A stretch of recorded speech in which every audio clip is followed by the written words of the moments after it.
সবাইকে আসসালামু আলাইকুম। নেক্সট লেভেলের প্রত্যেক মাসের টাউন হল মিটিং এ আপনাদের সবাইকে স্বাগত জানাচ্ছি। আমরা প্রত্যেক মাসে 21 তারিখ আমাদের নেক্সট লেভেল অ্যালামনাই পরিবারের সদস্যদের নিয়ে হচ্ছে টাউন হল মিটিং করি। ঈদ পরবর্তী আমাদের আজকের হচ্ছে টাউন হল মিটিং এ সবাইকে স্বাগত জানাচ্ছি। 21 তারিখ মানে ডেটটা সবার মাথায় গেঁথে রয়েছে, সবাই 21 তারিখের জন্য অপেক্ষা করে যে কবে 21 তারিখ আসবে এবং টাউন হল মিটিং হবে। এবং আমার স্বপ্ন, যে আপনারা ভিডিওতে দেখতে পাচ্ছেন, যে এই বছর ডিসেম্বরে 4 লাখ মানুষকে নিয়ে আমরা টাউন হল মিটিং করব। কিন্তু সেটা সম্ভব যদি 100 জন মানুষ আমার পাশে দাঁড়ায়। দেখেন, পরিবর্তনের জন্য অনেক মানুষ কিন্তু দরকার নাই। আজকে আমাদের যিনি অতিথি এস এম নুরুজ্জামান স্যার, উনি হচ্ছে একটা সিনেমার কথা প্রায় বলে, মানে গীতা ম্যাডাম, আপনারা হয়তো দেখেছেন আহ, একটা মুভি।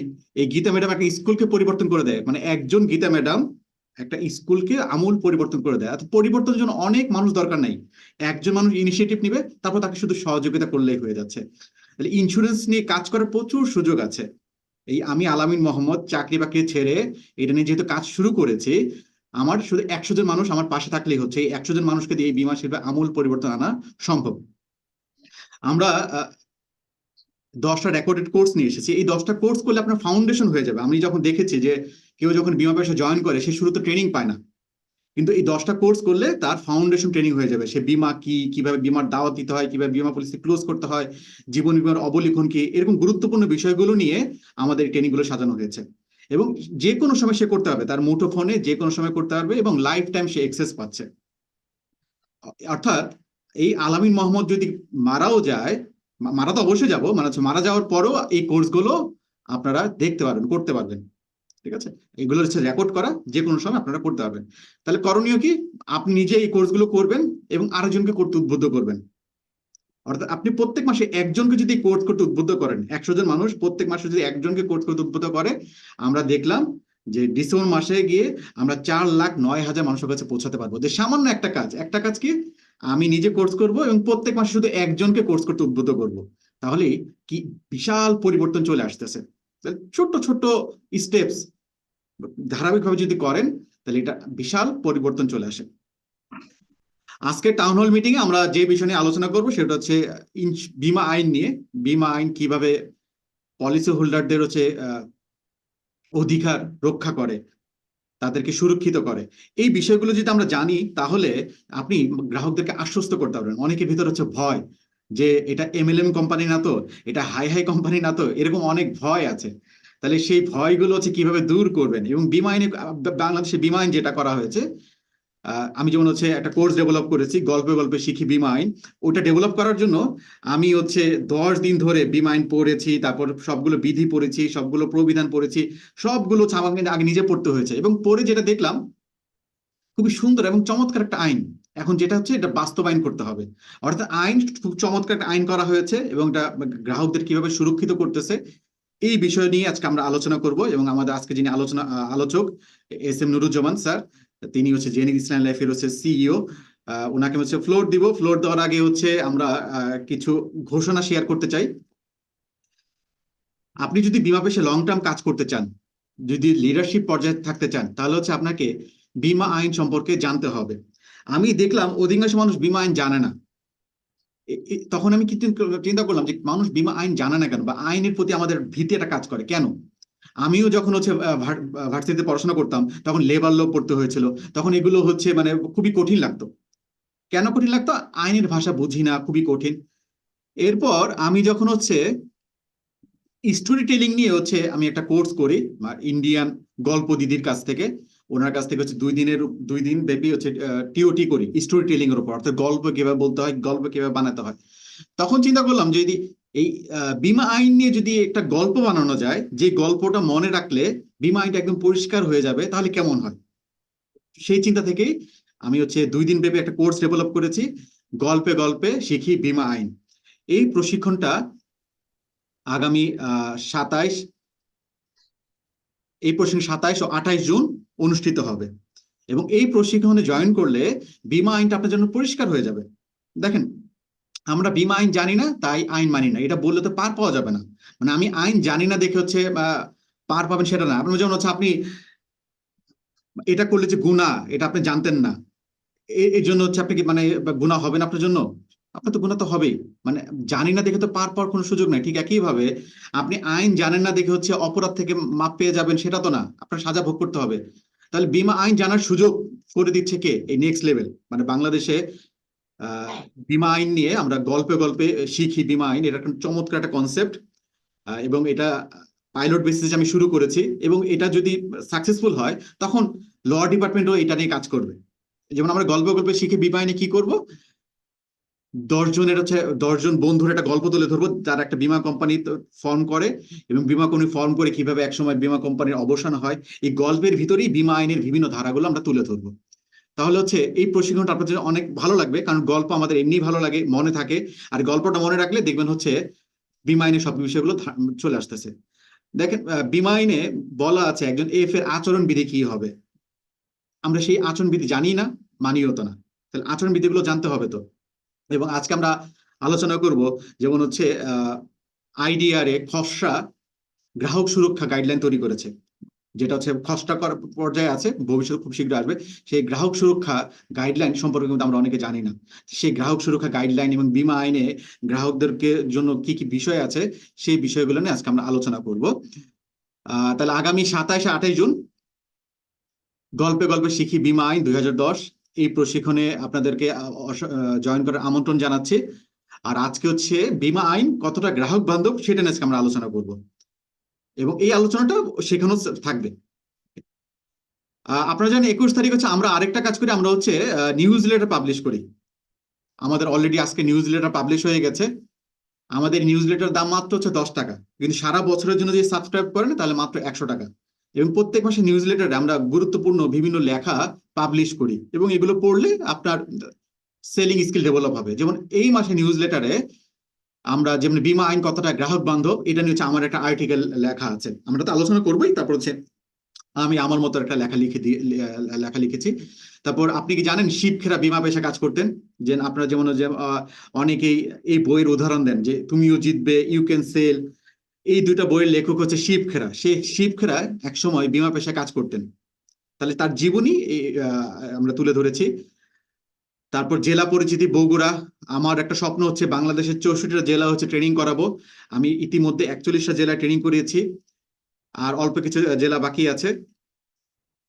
আমি যেমন বগুড়াতে ট্রেনিং করেছি, আমি যে জেলায় ট্রেনিং করে ওই জেলা সম্পর্কে লেখার চেষ্টা করি। যেমন বগুড়াতে ট্রেনিং করেছি, বগুড়া নিয়ে লেখার চেষ্টা করেছি, ওই এলাকা অভিজ্ঞতাগুলো তুলে ধরেছি।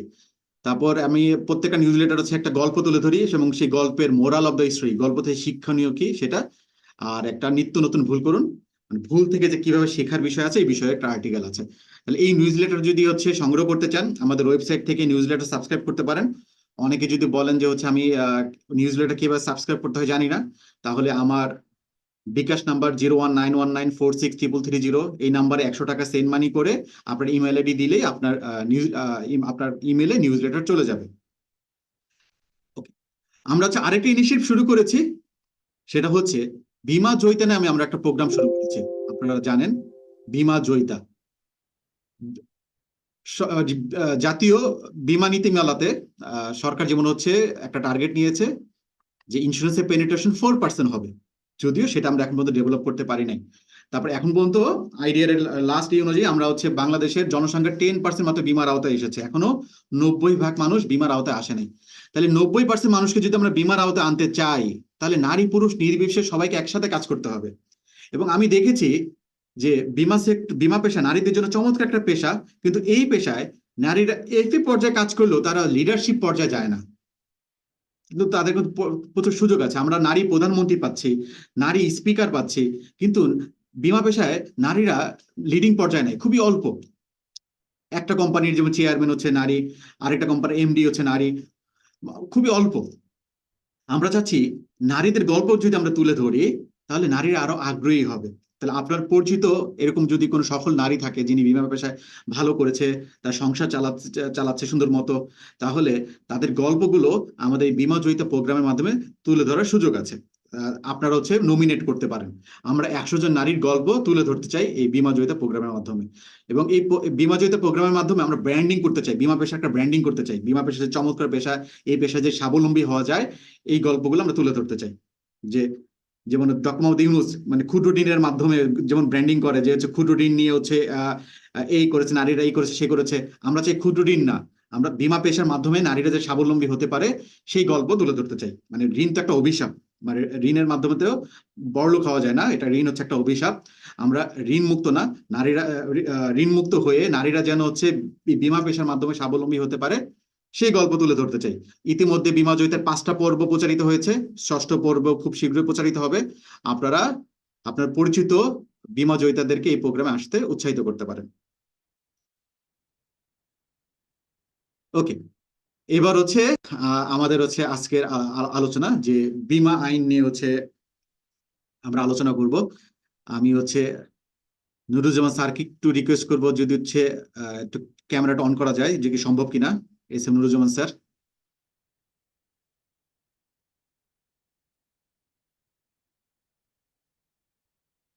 জি, আসসালামু আলাইকুম। জি, আসসালামু আলাইকুম। ওয়ালাইকুম আসসালাম। স্যার ওয়ালাইকুম কেমন আসসালাম। আছেন? হ্যাঁ, শুকর আলহামদুলিল্লাহ। যাক, আপনি কেমন আছেন? জি জি, আমি বেশ ভালো আছি। আপনারা এস এম নুরুজ্জামান স্যারকে সবাই চিনেন, এবং স্যারের যেটা মানে যেটা গল্প আমরা আজকে স্যার শুনবো। আসসালামু আলাইকুম। নুরুজ্জামান স্যার ওয়ালাইকুম আসসালামু সালাম। আলাইকুম। আমি নুমান স্যার। হ্যাঁ, কেমন আছেন? জি আলহামদুলিল্লাহ স্যার, আপনি আপনি ভালো আছেন? আপনি জয়েন করেছেন, জি ব্যাংকারও জি পাইলাম স্যার, জি আমরা। জি জি sir. Thank you. Sir, thank you আজকে হচ্ছে অলসো। আমাদের এখানে যারা জয়েন করেছে তারা সবাই হচ্ছে আমাদের নেক্সট লেভেল থেকে হচ্ছে কোনো না কোনো কোর্স করেছে, এবং যারাই আমাদের নেক্সট আচ্ছা। লেভেল থেকে কোনো কোর্স করে তাদেরকে নিয়ে আমরা প্রত্যেক মাসে 21 তারিখ একটা টাউন হল মিটিং করি, সেখানে হচ্ছে বিভিন্ন বিষয় নিয়ে আলোচনা হয়। অর্থাৎ এবং এই টাউন হল মিটিং ও, একদম ফ্রি, উন্মুক্ত, মানে যারা আমাদের কোর্স করে তাদের জন্য উন্মুক্ত। এবং এখন পর্যন্ত আমাদের হচ্ছে কোর্স করেছে 700 এর অধিক মানুষ আমাদের কাছ থেকে। তাহলে আচ্ছা 700 এর আচ্ছা। অধিক মানুষ নিয়ে হচ্ছে আমাদের একটা পরিবার, তাদেরকে নিয়ে আমরা ট্রেনিং করেছি। অভিনন্দন নেক্সট লেভেল কি। জি জি, থ্যাংক ইউ থ্যাংক ইউ। আমরা হচ্ছে আলোচনা শুরু করবো। আলোচনা শুরু করার আগে আমরা হচ্ছে নুরুজ্জামান স্যারকে রিকোয়েস্ট করবো তার পরিচয়টা যদি একটু তুলে ধরতেন, কারণ এখানে অনেকে যেমন স্যারকে হয়তো ডিটেলস ভাবে চিনেন না, অনেক হয়তো নামে চিনেন। এবং স্যারের জীবনী থেকে আমি যদি একটু করি, স্যার এফএ থেকে সিইও হয়েছে, এবং আমার একটা স্বপ্ন আছে স্যারের জীবনীটা আমরা তুলে ধরবো। আমি হচ্ছে আমার একটা বই লেখার প্ল্যান করতেছি, যে আমি একজন বীমা উপদেষ্টা, সেই আমি একজন বীমা উপদেষ্টাতে হচ্ছে আমার একটা স্বপ্ন যারা এফএ থেকে সিও হয়েছে তাদের জীবনীগুলো আমরা তুলে ধরবো, যাতে ভবিষ্যতে, কারণ বই তো থেকে যাবে, মানে এই বই তো আমি একসময় চলে যাবো কিন্তু বই তো থেকে যাবে, এবং স্যারের জীবনী জানলে তখন আরো অনেকে স্বপ্ন দেখবে, না আমিও সিও হওয়ার স্বপ্ন, আমি আমার পক্ষে সম্ভব, এরকম স্বপ্ন দেখতে পারবেন। ওকে, নুরুজ্জামান স্যার হচ্ছে, স্যার যদি আপনার পরিচয় একটু যদি দিতেন, যে আপনার বেড়ে ওঠা কোথায়, তারপর হচ্ছে আপনি কোথায় আছেন, পড়াশোনা কোথা থেকে করেছেন, এগুলো যদি একটু বলতেন। আহ, ধন্যবাদ জনাব আলামিন মোহাম্মদ স্যারকে আজকে মানে আমাকে ডাকার জন্য আমি খুব সম্মানিত বোধ করছি। আসলে ওনার সাথে তো অনেক দীর্ঘদিনের সম্পর্ক, উনি ডাকলে কথা বললে না করতে পারি না। আসলে আমি এস এম নুরুজ্জামান, আমি জেনিত ইসলামী লাইফ এর সিইও। এটা হচ্ছে আমার বড় পরিচয়। তারপরেও আমি কিছু পাশাপাশি বাংলাদেশ ইন্স্যুরেন্স ফোরাম, যেটা এমডি দের একটা সংগঠন, গভর্নমেন্ট যেটা স্বীকৃতপ্রাপ্ত সংগঠন, এটার আমি ভারপ্রাপ্ত সেক্রেটারি। তারপরে আমি বাংলাদেশের যেটা বিআই, যেটা অ্যাসোসিয়েশন আছে, যেটা বাংলাদেশ ইন্স্যুরেন্স অ্যাসোসিয়েশন, এটার আমি টেকনিক্যাল কমিটির মেম্বার। আমি বাংলাদেশের এই যে ইসলাম ইন্স্যুরেন্সের যে এটা সেন্ট্রাল শরিয়া কাউন্সিল আছে, এটার আমি এক্সিকিউটিভ কমিটির মেম্বার। এই তো আসলে মানে আরো দুই একটা সংগঠনের সাথে মানে আছি, যেটা বাংলাদেশ ইন্স্যুরেন্স এক্সিকিউটিভ ক্লাব, সেটারও আমি এক্সিকিউটিভ মেম্বার। তো এটা আসলে মানে আমার আসলে এই ছোট পরিচয়। আমি ইন্স্যুরেন্স কেরিয়ার শুরু করি তো সেই 97 থেকে মেঘনা লাইফ থেকে শুরু করেছি। মেঘনা লাইফে 3 বছর ছিলাম, ফারিস্টে ছিলাম প্রায় 12 বছর। আমি জেলা কর্মকর্তা ছিলাম ফারিস্টের, ডিভিশনাল হেড ছিলাম, এমডি ছিলাম ভারপ্রাপ্ত। তারপরে আমি জেনেত ইসলামী লাইফের সিইও হিসেবে এখন কন্টিনিউ করছি। তো এটাই মানে ছোট। আর আমি তো লেখাপড়া তো বেশি করি নাই, মাস্টার্স করেছি। আহ, তো আর পাশাপাশি চেষ্টা করি, সামাজিক কিছু সংগঠনের সাথে জড়িত আছি, রোটারি করি, কোয়ান্টাম করি, এই কিছু মানে টুকটাক চেষ্টা করি। তো আজকের আলোচ্য বিষয়, আমাকে যেটা আসলে কথা বলার জন্য আমাকে আলামিন সাহেব বলেছিল, সেটা হচ্ছে গ্রাহক সুরক্ষা। তো আপনারা যেটি খুশি হবেন যে গ্রাহক সুরক্ষার একটা গাইডলাইন আমাদের যে নিয়ন্ত্রণ সংস্থা আইডিআর, এটা 19শে ফেব্রুয়ারি 2024 একটা সার্কুলার হিসেবে জারি করেছে। তো আমরা বীমা আইন নিয়ে যে কথাটা বলা হচ্ছে, যে বীমা আইন আসলে আমরা জানি 1938 সালে আমরা বীমা আইন প্রথম আমরা পাই, যদি অফিসিয়ালি আমরা বলি যে 1938 সাল দিয়ে আমরা শুরু করি। আমাদের যুগোপযোগী বীমা আইন হয় 2010 সালে। এখন এই 2010 সালে বীমা আইনও আবার নতুন করে বীমা আইন হচ্ছে। আপনারা জেনে খুশি হবেন যে বীমা আইন 2024 নামে নতুন করে একটা আইন গভর্নমেন্ট আবার এটা কাজ করছে। সেটা সেই কমিটিতে আমিও কাজ করি ফোরামের পক্ষ থেকে, বাংলাদেশ ইন্স্যুরেন্স ফোরামের পক্ষে আমিও আছি অলরেডি। অনেকটি মিটিং হয়ে গেছে আমাদের আইডিআর এর চেয়ারম্যান স্যারের নেতৃত্বে।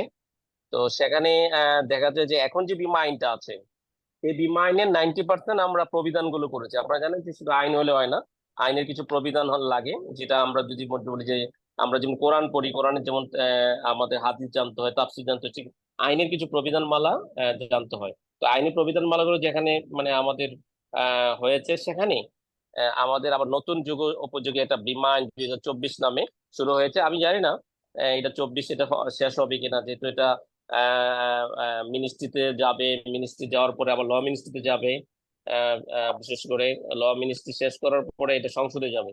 তো এটা এরপরে অনেক দেরি লাগতে পারে, হয়তো 2025 হয়ে যেতে পারে।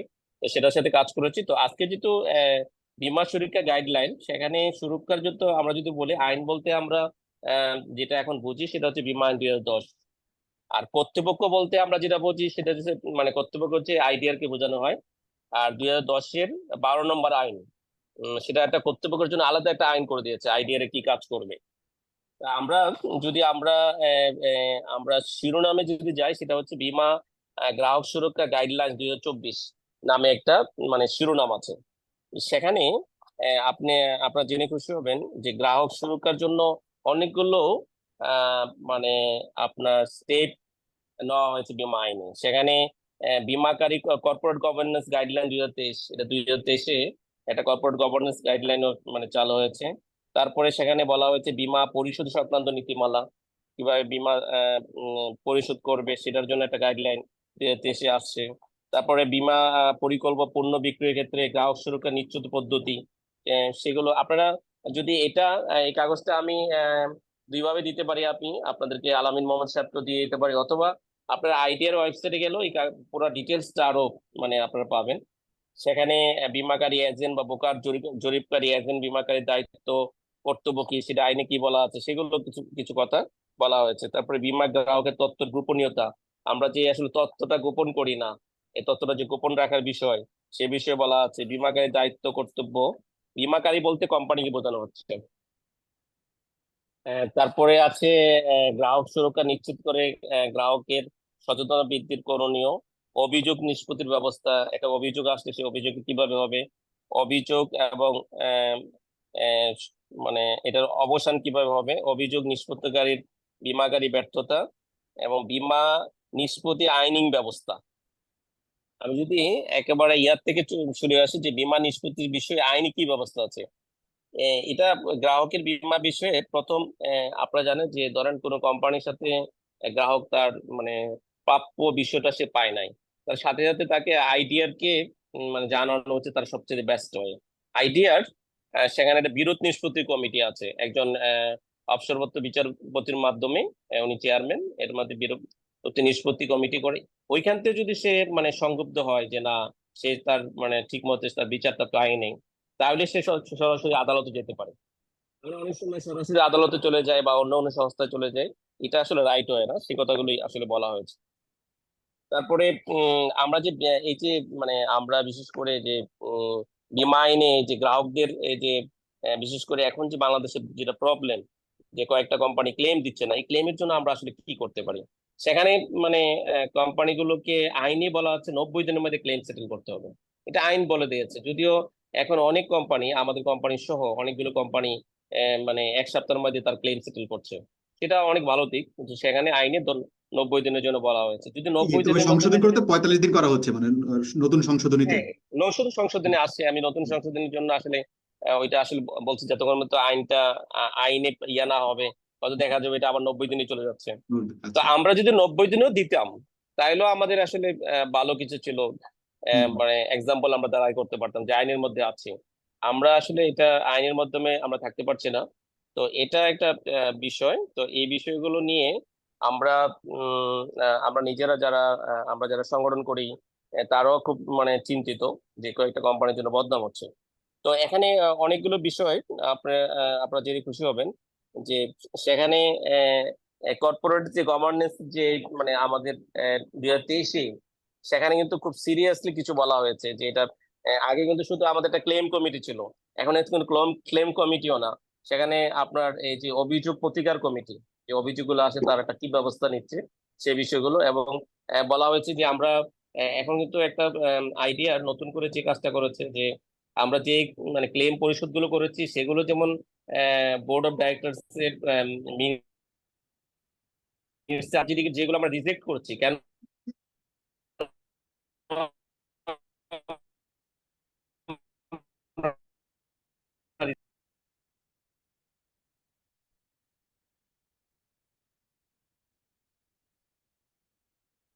আচ্ছা, একটু নেটওয়ার্ক প্রবলেম হয়েছে হয়তো স্যারের।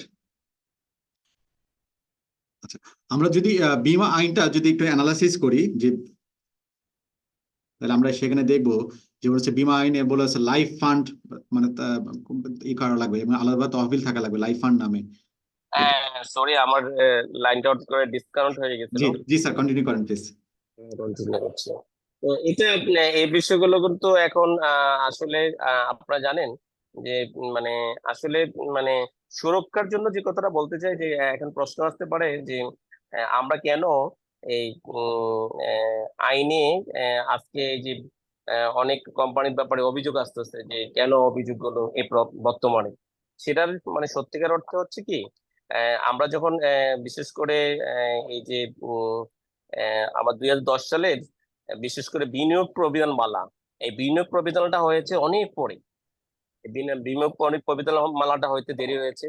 এই সুযোগে অনেকগুলো কোম্পানি মানে কিছু মানে বিনিয়োগের মধ্যে উল্টাপাল্টা করেছে। যেমন এখন প্রবিধান মালায় বলা আছে যে 30% আপনাকে ট্রেজারি বন্ডে জমা বিনিয়োগ করতে হবে। আগে কি করতো মানুষ, জমি কিনতো বা প্লট কিনতো। তো 100 টাকার জমি বিশেষ করে দেখা যাচ্ছে মানে ডাইরেক্টর তার আত্মীয় স্বজনের মধ্যে কিনতো, কেনার পরে আবার কোম্পানিতে আবার মানে কিনতে গিয়ে সেখানে 100 টাকার জমি 150 টাকা 200 টাকা এখান থেকে কিছু টাকা নিয়ে যেত। এখন কিন্তু এই সুযোগগুলো নাই। আপনার মানে প্রিমিয়ামের 30% টাকা আপনাকে ট্রেজারি বন্ডে রাখতে হবে, 1 নম্বর। সেকেন্ডলি, আপনি মানে ব্যাংকে যে টাকা রাখবেন কত পার্সেন্ট রাখবেন, এক ব্যাংকেও রাখতে পারবেন না। তারপরে বলা আছে যে আপনি ইচ্ছা করলেই আপনি লিজিং কোম্পানিতে বিনিয়োগ করতে পারবেন না, এটা কত পার্সেন্ট করবেন সেখানে একটা পার্সেন্টেজ দেওয়া আছে। আপনি শেয়ার মার্কেটে কত পার্সেন্ট করবেন সেটাকে আবার কিন্তু বলা আছে। তো এই যে এই প্রবিধানমালাটা হওয়াতে এখন প্রজন্মের কোম্পানিগুলো এবং যারা আসলে প্রবিধানমালাটাকে মেনটেন করছে তাদের জন্য আর এই যে গ্রাহকের কোনো প্রবলেম আমরা মনে করি না যে আর হবে ভবিষ্যতে কোনো কোম্পানিগুলোতে। হ্যাঁ, দুই একটা বিচ্ছিন্ন ঘটনা তো মানে হতেই পারে, সেটা অন্য কথা। কিন্তু এই যে একবার ঢালাও ভাবে কয়েকটা কোম্পানি উইক হয়ে যাবে, টাকা দিতে পারবে না, দুইটা জিনিস আমরা যদি এনশিওর করতে পারি, একটা হচ্ছে যে আমরা যদি বেশি কস্টিং না করে ফেলি, এটা একটা বিষয়। আর আমরা যদি গ্রাহকের যে প্রিমিয়ামেরটা যদি আমানত রাখতে পারি, তাহলে আইনি সব দিকে আমাদের সেভাবে সুরক্ষা দিয়েছে। তো আমরা এই সুরক্ষাটার বিষয়ে আমাদের যে ভয়, বিশেষ করে প্রথম কথা যে কথাটা আমাদের আলামিন মোহাম্মদ সাহেব বলছিল যে বিমা কোম্পানি হাই হাই কোম্পানি কিনা, এমএলএম প্রতিষ্ঠান কিনা, আসলে এগুলো একেবারে মানে বিমা তো আইন দ্বারা স্বীকৃত একটা প্রতিষ্ঠান। ঠিক আছে, আপনি আপনি দেখবেন যে এখন যেমন আমরা যে জানি যে শেয়ার মার্কেটকে নিয়ন্ত্রণ করে সিকিউরিটি এক্সচেঞ্জ কমিশন। হ্যাঁ, সেটা কিন্তু সিকিউরিটি এক্সচেঞ্জ কমিশনকে নিয়ন্ত্রণ করছে আমাদের অর্থ মন্ত্রণালয়, মানে যেটা এফআইডি আমরা যেটাকে মনে মনে করি আর্থিক প্রতিষ্ঠান বিভাগ, সেখানে একজন সচিব আছেন।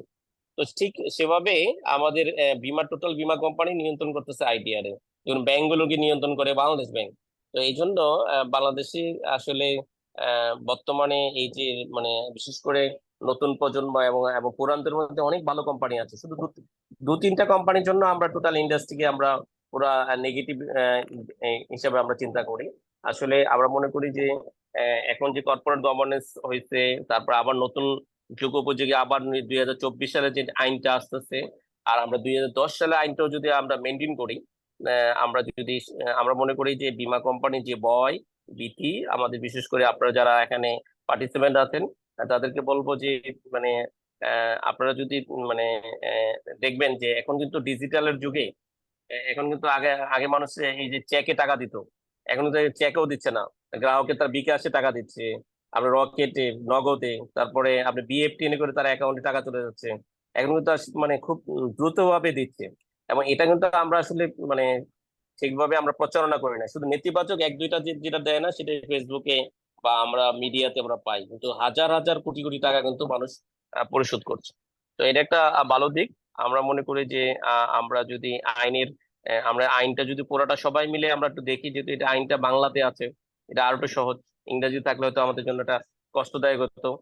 যেহেতু বাংলায় আছে, আমরা একটু সবাই পড়ে নেব, যে জায়গাটা আমরা বুঝতে না পারি সেখানে গল্পের চলে আলামিন সাহেব বীমা আইন শেখাবে, আমার খুব ভালো লাগছে।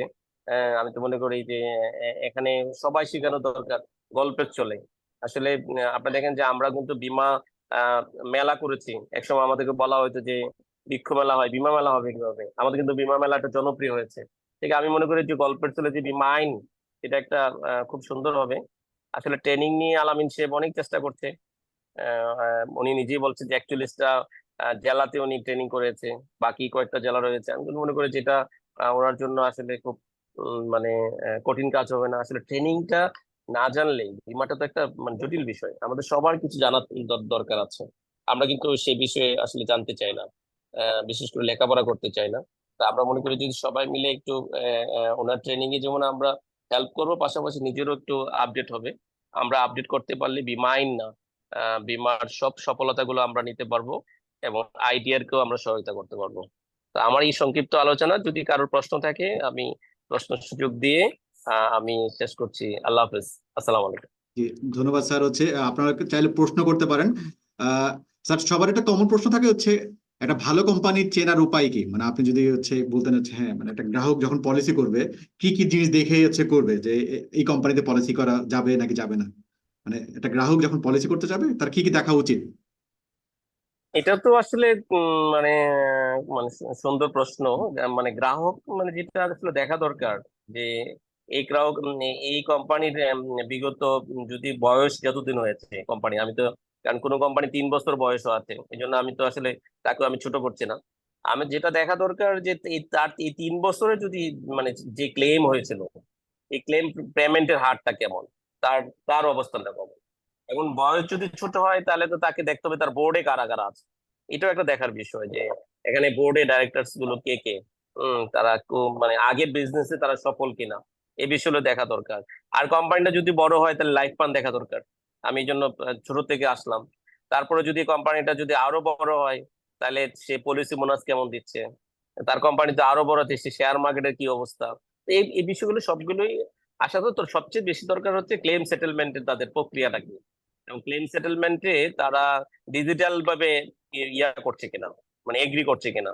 কারণ কোনো কোম্পানি ডিজিটালি ভাবে এগ্রি যদি না করে, আবার কোনো কোম্পানি আবার যে একটা ক্লেম সেটেল করতে গিয়ে বলে যে আপনি নতুন করে একটা পলিসি করেন, জোর করে 50% এফডিআর করে রাখেন, ঠিক আছে। মানে এই ধরনের যে নেতিবাচক বিষয়গুলো ওই কোম্পানির আছে কিনা, এটা খুবই মানে পেইনফুল আমরা মনে করি।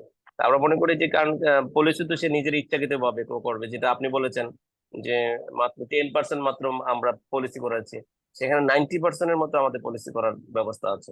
তো সেটা আমরা ইয়ে করতে পারি, জি নিতে পারি। জি জি স্যার, থ্যাংক ইউ। খুব খুব সুন্দর বলেছেন।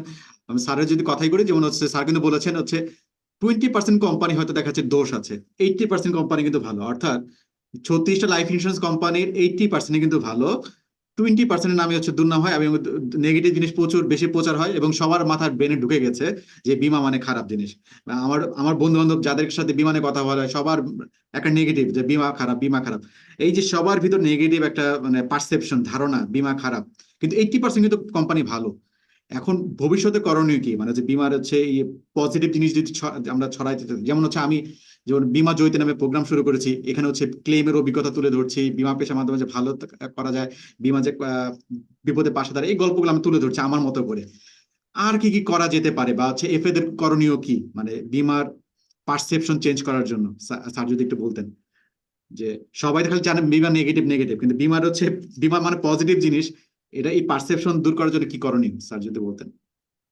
থ্যাংক ইউ আপনার প্রশ্নের জন্য। আসলে মানে বীমাটা নেতিবাচক, মানে যে কথাটা আমরা আসলে বলি, আসলে দেখেন আপনি এই সমাজ ব্যবস্থা কোন জিনিসটা নেতিবাচক না, আপনি দেখবেন যারা মানে যদি নেগেটিভ চিন্তা করেন, যারা হজ লাইসেন্সে কাজ করে, দেখবেন যে যদি আপনি সত্যিকার ভালো যদি আপনি মানে এজেন্সি না পান, সেখানেও কিন্তু প্রবলেম।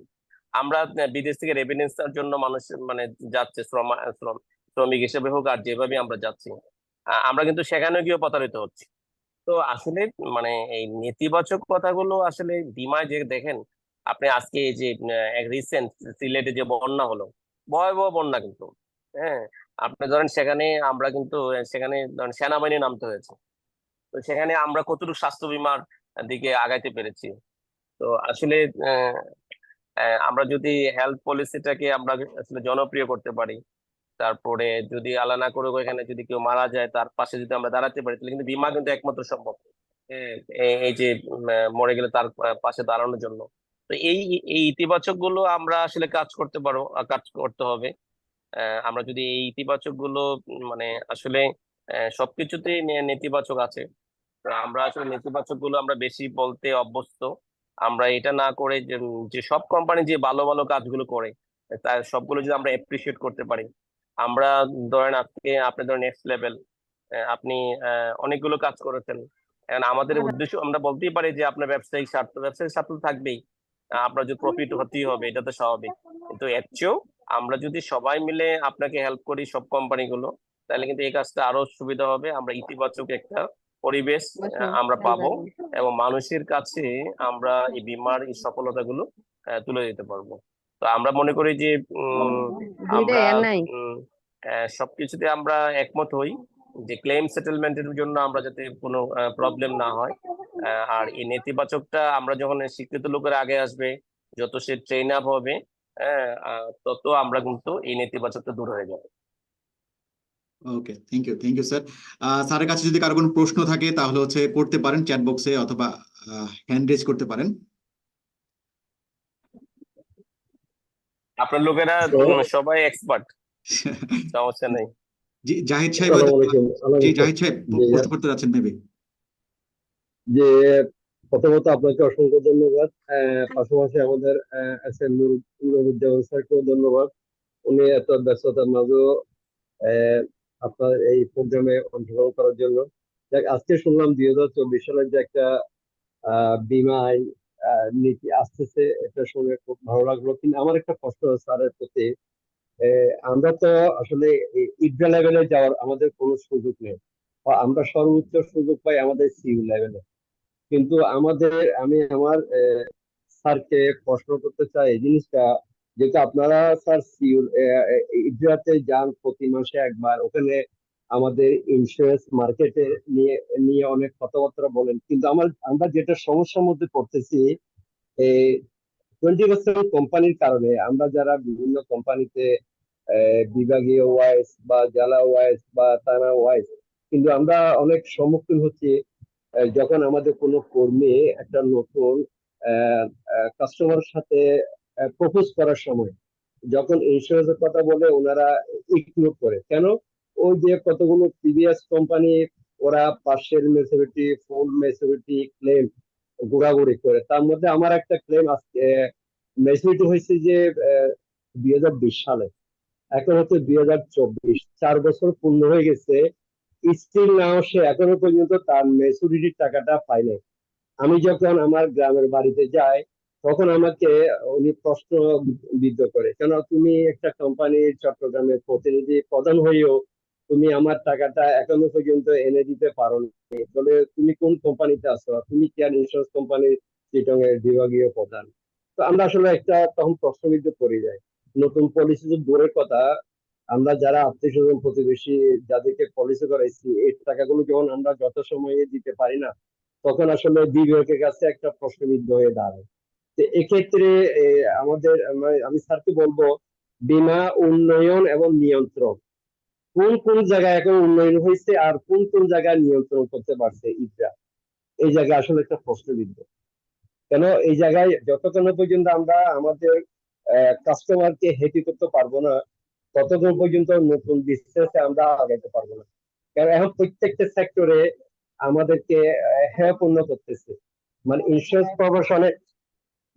প্রফেশনে এসে আমরা মনে হয় আমরা নিজেরা নিজেকে অনেক মানে ভুল করছি মনে হচ্ছে এরকম। কেন কিছু কিছু গুটিত কোম্পানির কারণে পুরো ইন্স্যুরেন্স ইন্ডাস্ট্রি আজকে একটা সম্মুখীন হয়ে পড়ে গেছে। অথচ অনেক কোম্পানি ওকে, জাহিদ সাহেব হচ্ছে আপনার প্রশ্ন বুঝতে পেরেছি। করে দিচ্ছে। হ্যাঁ, অনেক সময় নিয়ে ফেলছেন। স্যার যদি হচ্ছে একটু বলতেন মানে এই আলোকে, যে হ্যাঁ মানে যেটা হচ্ছে কিছু কোম্পানি হচ্ছে মার্কেট নষ্ট না করতেছে, এর কারণে হচ্ছে দাওয়াত দিতে কষ্ট হচ্ছে, ওই ক্ষেত্রে করণীয়টা কি, মানে এটা না জানতে আমি চাচ্ছি। ওনার প্রশ্ন বুঝেছি। জি। তো আসলে যে কথাটা হচ্ছে যে এটা তো আমি নিজে জানি। তো এই ধরনের প্রবলেম যে আমি জানি না, এই কথা ঠিক না। তো আসলে বীমা উন্নয়ন নিয়ন্ত্রণ কর্তৃপক্ষ যদি এখনকার সেট আপ যদি বলি, আমাদের বর্তমান আইডিআর চেয়ারম্যান মহোদয় 2 বছরে অনেক কিছু ভালো কাজ করেছে। আপনারা যদি দেখেন যে কর্পোরেট গভর্নেন্স আইন করেছে উনি, ব্যাংক ইন্স্যুরেন্স চালু করেছে। ব্যাংক ইন্স্যুরেন্সটা কিন্তু আরেকটা বিকল্প হয়। হম আপনারা দেখেন যে বীমার জন্য। আচ্ছা, তারপরে উনি এই যে গ্রাহক সুরক্ষা, আমি যেটা নিয়ে কথা বলেছিলাম যে গ্রাহক সুরক্ষাদের জন্য গাইডলাইন করেছেন। ঠিক আছে, এই ধরনের অনেকগুলো গাইডলাইন করেছে, এখন আমাদের তো মানতে হবে। ঠিক আছে, মানাটার জন্য আসলে ডাইরেক্টরস গুলোকে, যে কোম্পানির কথা বলা হয়েছে যে 4 বছর ধরে সে তার ম্যাচুরিটি টাকা দিচ্ছে না, আসলে ক্লেমের টাকা নাই দিতে পারে। ক্লেমের টাকা অনেক সময় 7 বছরও করতে পারে যদি তার লাশের কোনো ক্ষতিস না থাকে। যেমন আমরা কয়েকদিন আগে একজন এমপি কে মেরে ফেললো, এখন তার যদি বীমা থাকে, তার লাশ শনাক্ত হওয়া পর্যন্ত কিন্তু ক্লেম সেটেল করতে না পারতে পারে, এটা হইতে পারে। কিন্তু ম্যাচুরিটির টাকা, যেমন আমার কোম্পানিতে আমরা যেটা করি যে আমার চেয়ারম্যান ওই দিন আমাকে জিজ্ঞাসা করছিল যে আপনি আগামী এই যে 28 সালে মানে কি পরিমাণ টাকা দিতে হবে, কতজনের পলিসি দিতে হবে, এটা পুরাটা আমাদেরকে ইয়া দেন। এখন কিন্তু সব কোম্পানি কিন্তু এই কাজটা করতে পারে যে ম্যাচুরিটি টাকাগুলো সে কিভাবে দিতে পারে, তার ফান্ড অ্যারেঞ্জমেন্ট আছে কিনা। তো এখন আমাদের প্রবলেম হচ্ছে যে এখন কোনো কোনো কোম্পানিগুলো ফান্ড অ্যারেঞ্জমেন্ট নাই। এখন তাদের উচিত হচ্ছে এটা আইডিয়ারও চেষ্টা করতে হবে, আবার তারা অনেক সরকারের অনেক বড় বড় সাথে জড়িত। তাদের আসলে মানে অ্যাসেট বিক্রি করতে হবে। অ্যাসেট যদি বিক্রি না করে তাহলে কিন্তু তারা এই সমস্যার সমাধান করতে পারবে না। এটা শুধু আইডিয়ারই লাগবে না এটার জন্য, কারণ অনেকগুলো প্রতিষ্ঠান, যেমন আমরা দেখেন যে 3টা কোম্পানি শেয়ার ট্রান্সফার হয়েছে। এই 3টা কোম্পানিতে প্রবলেম আরো বেশি, যেটা মূল 3টা কোম্পানি, বড় বড় 3টা কোম্পানি 3টা গ্রুপ নিয়ে গেছে। ঠিক আছে, আমি নাম বলছি না। তো এই 3টা কোম্পানির যদি মানে করতে হয়, শুধু আইডিআর একা হবে না, আইডিআর, তারপর হচ্ছে ফাইন্যান্স মিনিস্ট্রি, তারপর হচ্ছে পিএম অফিস, 3টা একসাথে জয়েন্টলি কাজ করতে হবে। তাহলে এই যে তাদেরকে প্রয়োজনে বাড়া অফিসে চলে যেতে হবে, তাদের অ্যাসেট বিক্রি করে হলে অ্যাসেট কম দামি হলো তাদেরকে ক্লেম সেটেল করতে হবে। এটা আমি নিজেও অনেকগুলো প্রোগ্রামে আমি বলে থাকি, যদিও বলেছি। তো এটা একটা বড় বিষয়। আরেকটা বিষয় হচ্ছে মানে যে কোম্পানিগুলো দেখবেন যে 4 বছরে তারা ক্লেম সেটেল করে, তারা কিন্তু আবার জোর করে ফার্স্ট ইয়ার করে, এই কথা কিন্তু আমি নিজেও বলেছি। তাদের তো ফার্স্ট ইয়ার হওয়ার কথা না, ক্লেমই দিতে দেয় না, তারা আবার ফার্স্ট ইয়ার হয় কিভাবে? হ্যাঁ, তো এই বিষয়গুলো মানে সবাই চেষ্টা করছে। আমি মনে করি যে এই বিষয়গুলো সবাই মিলে যদি আমরা একসাথে চেষ্টা করতে পারি, তাহলে এটা মানে সম্ভব। আমরা আমাদের এই বিশেষ করে যদি আজকের যে আমরা মানে বীমার যে উন্নয়ন দেখি, আমরা বীমা নতুন আইনও হচ্ছে, এটা সত্য। কিন্তু আমাদের যতক্ষণ পর্যন্ত আমরা ক্লেম সেটেলমেন্ট 90 দিনের মধ্যে না করতে পারবো, কোনো কিছুই আমাদের সমস্যা নেই। যেমন আমি এখন যদি এশার নামাজে ফরজ নামাজ না পড়ি, আমি যত সুন্নত আর বেতের পড়ি, আমার কিছু লাভ হবে না। তো ফরজটা হচ্ছে বীমা ক্লেম সেটেল করা, বিশেষ করে ম্যাচুরিটি টাকা সেটেল করা। সে ব্যাপারে আমরাও একমত। তো আমরাও আমাদের পক্ষ থেকে চেষ্টা করছি, আপনারাও যে লেভেলে কথা বলা যায় সেই লেভেলে যদি আপনারা কথা বলেন, আপনারা জেনে খুশি হবেন যে আমি আইডিয়ার এক মেম্বার, উনি ঈদে বাড়িতে গেছে। তো উনি আমাকে ফোন দিয়েছে যে ওই কোম্পানি এমডি নাম্বার দিতে। আমি বললাম যে কয়েকদিন পরে তো বাড়িতে যেতে পারবেন না, মানে সে টাকার লেগে বাড়িতে এসে ধরবে। আমি নাম বলতেছি না, আমি কোন কোম্পানির নামও বলছি না। তো আসলে এমনই, মানে এটা বাস্তবতা। ঠিক আছে, আমরা একদিন আমরা 3জন এমডি পূর্বানি হোটেলে খেতে পড়ছিলাম রাতে। মানে ওখানে জিজ্ঞাসা করতেছে ওই কোম্পানির এমডি কেউ আছে কিনা, তা আমরা বলে যে না, ওই কোম্পানিতে তো নাই। তো এই ধরনের অনেক জায়গাতে আমাদের সম্মুখীন হতে হচ্ছে, এটা আমাদের নিজেরও প্যারা, যাতে সবাই মিলে আমরা সবাই কাজগুলো করতে পারি। ধন্যবাদ। ওকে, থ্যাংক ইউ স্যার। যেটা হচ্ছে আমরা কথা বলতেছিলাম হচ্ছে কি ইন্স্যুরেন্সের ইমেজ কিভাবে বাড়ানো যেতে, পজিটিভ ইমেজ। এই বিষয়ে আমি যদি আমার ইউনিভার্সিটির এক শিক্ষকের গল্প যদি শেয়ার করি, মানে স্যার বলতেছিলেন যে ইন্ডিয়ার বিভিন্ন রাজ্যের ভিতর, মানে এক রাজ্যে আরেক রাজ্যের ভিতর অনেক ঝামেলা আছে, কিন্তু প্রত্যেকটা রাজ্য ইন্ডিয়ার প্রশ্নে কিন্তু এক। মানে হচ্ছে স্যার বলতে হচ্ছে ইন্ডিয়া হচ্ছে যদি স্বামী হয়, তার বিভিন্ন রাজ্য যদি তার ওয়াইফ হয়, তাহলে অর্থাৎ সব সতীন একসাথে হয়ে যায় স্বামীর প্রশ্নে। মানে এরকম ভাবে বলতো। ঠিক একইভাবে আমি দেখতে পাই যে হচ্ছে বীমা সেক্টরে বিভিন্ন গ্রুপে মানে এক কোম্পানি আরেক কোম্পানির হচ্ছে খালি নেগেটিভ প্রচারই করে, যে অমুক কোম্পানির দোষ ধরে, এই কোম্পানি সেই কোম্পানির দোষ ধরে, এবং কোন একটা নিউজ যদি পায় ওই কোম্পানি সবাই মিলে সেটা শেয়ার করে। মানে হচ্ছে কিন্তু এইভাবে তো আমরা হচ্ছে মানে আপনি এই পোস্ট তো গ্রাহকরাও দেখতেছে, উল্টো তো আমরা এই বীমা শিল্পে নষ্ট করতেছি। অর্থাৎ আমরা অধিকাংশ মানুষ মানে বীমা শিল্পকে নিয়ে চিন্তা করতেছি না, আমরা হচ্ছে শুধু নিজের আখের গোছার কিভাবে মানে গোছানো যায় সেটা করি। এই জন্য হচ্ছে আপনাদের হচ্ছে একটা কমিটমেন্ট করতে হবে যে বীমার নেগেটিভ নিউজ না, আমরা পজিটিভ নিউজ শেয়ার করব, বেশি বেশি পজিটিভ নিউজ শেয়ার করব। নেগেটিভিটি দূর করার নিয়ম হচ্ছে পজিটিভিটি বাড়াইতে হবে। মনে করেন একটা দাগ, এই দাগটাকে আমি যদি ছোট করতে চাই তাহলে কি করতে হবে, নিচে আরেকটা বড় একটা দাগ দিতে হবে, তাহলে ওই দাগটা ছোট হয়ে যাবে। তাহলে নেগেটিভিটি যদি আমি কমাইতে চাই আমাকে পজিটিভিটির সংখ্যা বাড়াইতে হবে। কিন্তু আমি দেখতে পাই যে হচ্ছে সবাই শুধু নেতিবাচক, এক কোম্পানি আরেক কোম্পানির শুধু দোষারোপ করে।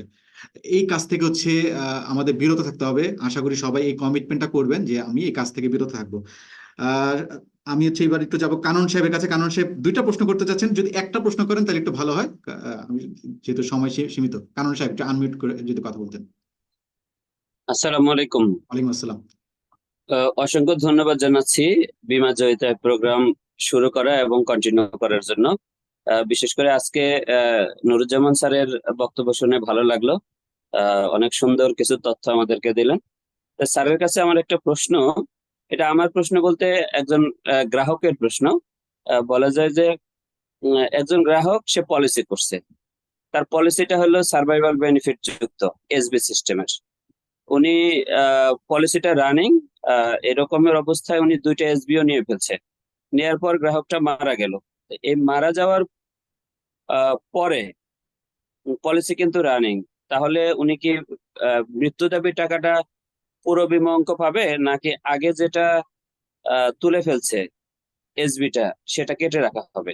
এইটার উত্তরটা যেটা আসবে এবং সেটার অরিজিনালি আইনটা কি আছে, কিংবা এই আইনের কোনো কাগজপত্র আমি পেতে পারি কিনা, আমি যে জায়গাটা এই প্রশ্নের সম্মুখীন, আমি ওই জায়গায় এই সাবমিট করার মতো কোনো পেপারস আমি পেতে পারি কিনা, এই প্রশ্নটা আমার রয়ে গেল স্যারের কাছে।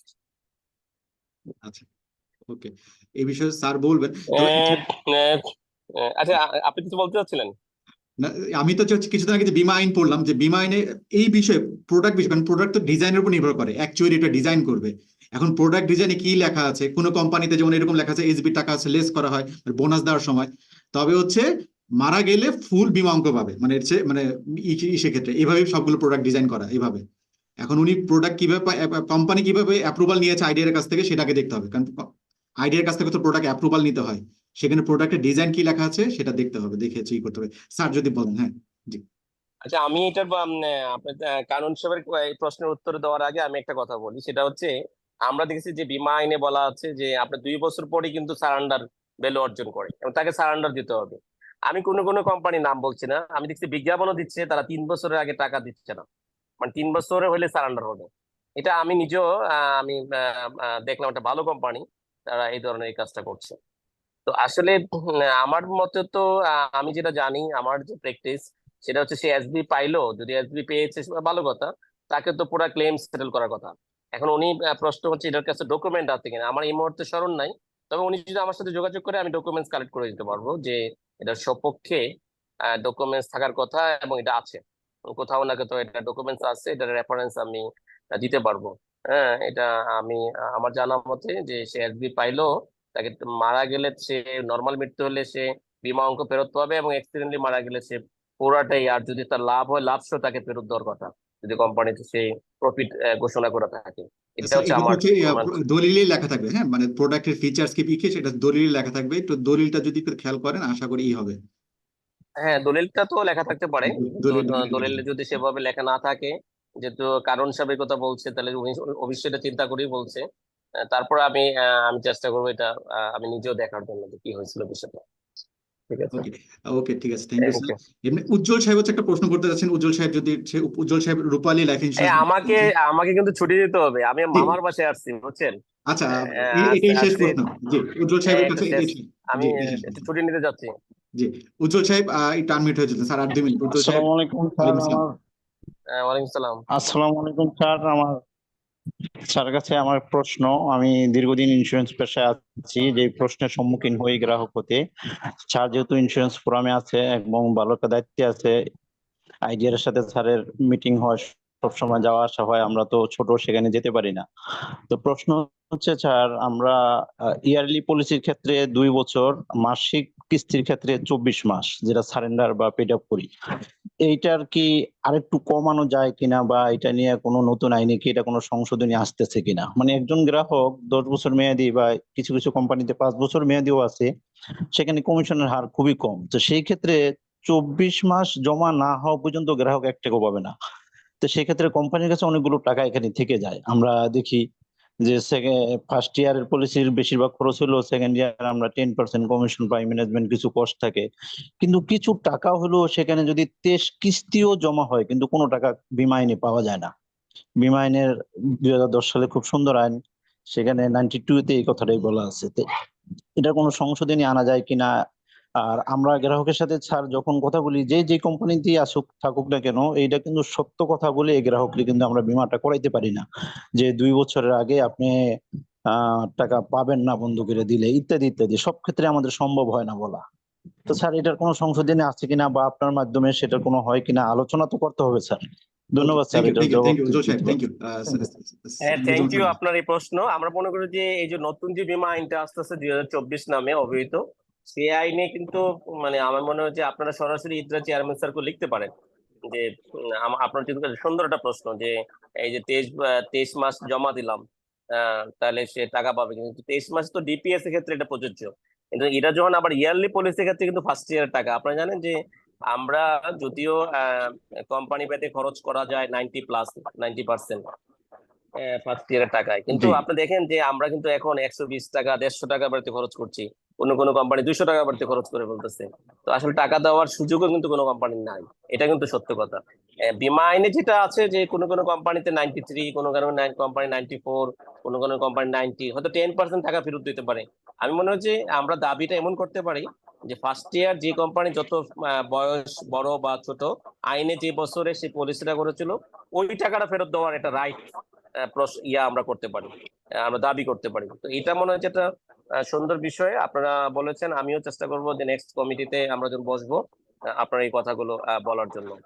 তো ধন্যবাদ সবাইকে। আরেকদিন আমি আবার আপনাদের সাথে জয়েন করব, এই কমিটমেন্ট দিলাম আপনাদের কাছে। আর প্রয়োজনে আমার নাম্বার আলামিন মোহাম্মদ সাহেবের কাছে আছে, আপনারা আমার নাম্বারও নিবেন, অসুবিধা নেই। হ্যাঁ, আমি আপনাদের কাছ থেকে আজকের প্রোগ্রামে সুন্দর হয়েছে, খুব ভালো হয়েছে। আমি আপনাদের প্রোগ্রামে আগামীতে জয়েন করব। আল্লাহ হাফেজ, আসসালামু আলাইকুম। থ্যাংক ইউ স্যার আমাদের সাথে জয়েন করার জন্য। জি, আসসালামু আলাইকুম। ওকে, থ্যাংক ইউ। আমরা তো চেষ্টা করি যেমন হচ্ছে আমাদের টাউন হল মিটিং এ কোন একজন অতিথি নিয়ে আসা, যেমন হচ্ছে আমাদের গত মাসে টাউন হল মিটিং এ doctor Almasur Rahman sir join করেছিলেন। এবং আপনারা জানেন আমরা হচ্ছে অ্যাঙ্গার ম্যানেজমেন্টের উপর হচ্ছে 30 দিন ব্যাপী কোর্স চালু করেছি, অলরেডি চলতেছে, এবং আলহামদুলিল্লাহ 25 জন মানুষ সেখানে জয়েন করেছে। অ্যাঙ্গার ম্যানেজমেন্টের সেকেন্ড ব্যাচ সামনের মাসে শুরু হবে, সেখানে আপনারা এনরোল করতে পারেন। আমি যদি আমার মতো করে যদি আপনাদেরকে একটু আশ্বস্ত করতে চাই যে বীমা আইন কতটা হচ্ছে গ্রাহক বান্ধব, এটা যদি একটু শেয়ার করি তাহলে হচ্ছে আপনাদের জন্য সুবিধা হবে, যেহেতু হাতে কিছু একটু সময় আছে। বীমা আইনে যেমন প্রথম বলা হয়েছে বীমা প্রতিষ্ঠানের জন্য কি থাকা লাগবে, কর্তৃপক্ষ থাকা লাগবে। তাহলে আপনি গ্রাহকদেরকে আশ্বস্ত করতে পারেন যে এখন কর্তৃপক্ষ আছে। একসময় বীমা সেক্টর কোনো অভিভাবক ছিল না, কোনো কর্তৃপক্ষ ছিল না, মানে অর্থাৎ সহজ ভাষায় যদি বলি বীমা সেক্টর এতিম ছিল। ব্যাংকে যেমন অভিভাবক আছে, বাংলাদেশ ব্যাংক, কিন্তু বীমা সেক্টর কোনো অভিভাবক ছিল না, এতিম ছিল। এখন এতিম যাকে শাসন করার কেউ নাই, সে তো অনেক দুষ্টামি করে বেড়াবে। এখন এই যে অনেক দুষ্টামি করেছে, এটাই গ্রাহকের মাথায় নেগেটিভ হয়ে ঢুকে আছে। এখন আপনারা গ্রাহকদেরকে আশ্বস্ত করতে পারেন যে বীমা সেক্টর এখন আর এতিম নাই, এখন বীমা কোম্পানির কি আছে, অভিভাবক আছে। আর বীমা কোম্পানির অভিভাবককে IDRA, insurance development and regulatory authority, IDRA 2011 সালে প্রতিষ্ঠিত হয়। তাহলে প্রথম হচ্ছে কর্তৃপক্ষ আছে। তারপর হচ্ছে এক সময় কি ছিল, সমবায় সমিতি, তারাও হচ্ছে বীমা কাজ করতে পারতো, মিউচুয়াল ইন্স্যুরেন্স যেটাকে আমরা বলি। কিন্তু আইনে বলা হয়েছে ইন্স্যুরেন্স কোম্পানি করার জন্য আপনাকে পাবলিক লিমিটেড কোম্পানি হতে হবে। প্রাইভেট লিমিটেড কোম্পানি, তারপর এক মালিকানা, অংশীদারি, এরকম মানে আপনি একটা ট্রেড লাইসেন্স নিয়ে ইন্স্যুরেন্স খুলতে পারবেন না, হ্যাঁ, ইন্স্যুরেন্স প্রতিষ্ঠান খুলতে পারবেন না। দুই বন্ধু মিলে ইন্স্যুরেন্স প্রতিষ্ঠান খুলতে পারবেন না। অর্থাৎ আপনাকে এখন কি হতে হবে? Public limited company. Public limited company মানে কি? পাবলিক লিমিটেড কোম্পানি হচ্ছে আলাদা একটা সত্তা। এই কোম্পানির পরিচালক মারা গেলে, সিও মারা গেলে কোম্পানি বন্ধ হবে না। যেমন হচ্ছে নেক্সট লেভেল হচ্ছে একটা এক মালিকানা প্রতিষ্ঠান, আমি এটার মালিক, এক মালিক, একটা ট্রেড লাইসেন্স নিয়ে এটা শুরু হয়েছে। এই আলামিন মোহাম্মদ মারা গেলে নেক্সট লেভেল বন্ধ হয়ে যাবে। আর যদি আমার ছেলেরা যদি ট্রেড লাইসেন্স নাম পরিবর্তন করে তাহলে চলবে। তার এক মালিকানা বা অংশীদারি প্রতিষ্ঠানের অসুবিধা কি? মালিক পক্ষ মারা গেলে ব্যবসা প্রতিষ্ঠান শেষ হয়ে যায় সেখানে। কিন্তু কোম্পানির সুবিধা কি? কোম্পানি আলাদা একটা ব্যক্তি সত্তা। এখানে মালিক মারা গেলেও, সিও মারা গেলেও কোম্পানির মতো চলে, আইন অনুযায়ী চলে। ঠিক আছে? তাহলে ইন্স্যুরেন্স কোম্পানি করার জন্য আপনাকে কি হতে হবে? পাবলিক লিমিটেড কোম্পানি হতে হবে। তাহলে এটা আপনি গ্রাহকদেরকে বললে কি করতে পারেন? আশ্বস্ত করতে পারেন। তাহলে প্রথমটা হচ্ছে কি? কর্তৃপক্ষ। দ্বিতীয়টা কি? পাবলিক লিমিটেড কোম্পানি হতে হবে। এরপর আমি যদি বলি, ইন্স্যুরেন্স কোম্পানি করার জন্য একটা জামানত রাখতে হয়। ইন্স্যুরেন্স কোম্পানি করার জন্য কি রাখতে হয়? একটা জামানত। এবং এই জামানতের টাকা তোলা যায় না। কোম্পানি যখন অবসায়ন হবে তখন তোলা যায়, এবং এই জামানতের টাকা অনিষ্পত্তি মানে বীমা দাবির জন্য ব্যবহার করা হয়। তো সেই জামানত কত? 1.5 কোটি টাকা বাংলাদেশ ব্যাংকে মানে একদম ফিক্সড করে রাখতে হয়। তো এই যে জামানত দিয়ে করতে হয়, এটা একটা তারপর যদি বলি, সেটা হচ্ছে বীমা আইনে বলা আছে যে গ্রাহক বীমা তহবিল বা হচ্ছে লাইফ ফান্ড নাম আলাদা একটা ব্যাংক অ্যাকাউন্ট থাকা লাগবে, আলাদা একটা ব্যাংক অ্যাকাউন্ট, যেটা নাম হবে লাইফ ফান্ড বা বীমা তহবিল। এবং এই তহবিলের টাকা অন্য কোনো পারপাসে ব্যবহার করা যাবে না।